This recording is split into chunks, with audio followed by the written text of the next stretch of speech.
ऐसा वरमाला जिसमें ये पूरे गुण होंगे।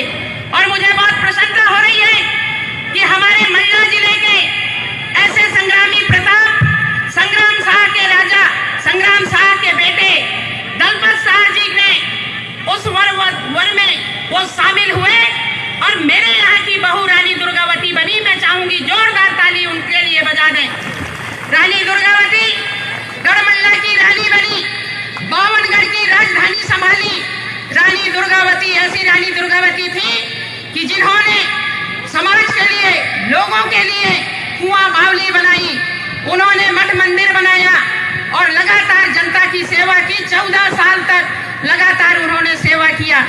भाइयों, ऐसा दुर्भाग्य आया कि मात्र दलपत शाह जी अपने पति दलपत शाह रानी दुर्गावती के पति के साथ शादी के मात्र 4 साल ही जीवित रहे और जमीर नारायण को उन्होंने सिंहासन में बैठा करके और लगातार राज करती रही।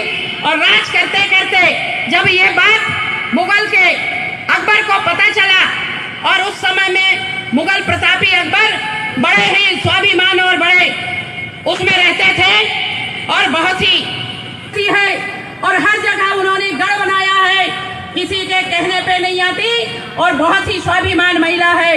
तो उस समय में अकबर ने उनको अपने अधीन करने के लिए सोने के पिंजरा भेजा, उन्होंने सोने के तोता भेजा और उन्होंने पत्र अपने सैनिकों के हाथ में भेजा कि रानी दुर्गावती किसी तरह से लोभ लालच के साथ मेरे अधीन हो जाए।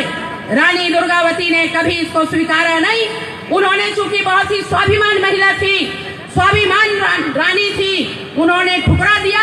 और जिस तरीका से उनके पास जिन्होंने भेजा था, हम ऐसे वैसी महिला नहीं है, उनको आप बता देना कि यदि उनको युद्ध लड़ना है तो वो रणवीर में आकर के युद्ध लड़े, मैं उनके साथ युद्ध करने को तैयार हूँ। ऐसी रानी दुर्गावती ने ललकार दी।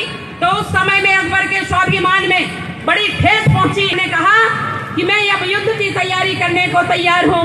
रानी दुर्गावती ना है, जहाँ आपको युद्ध लड़ना है वहाँ पे आप युद्ध लड़ें। मैं आप लोगों को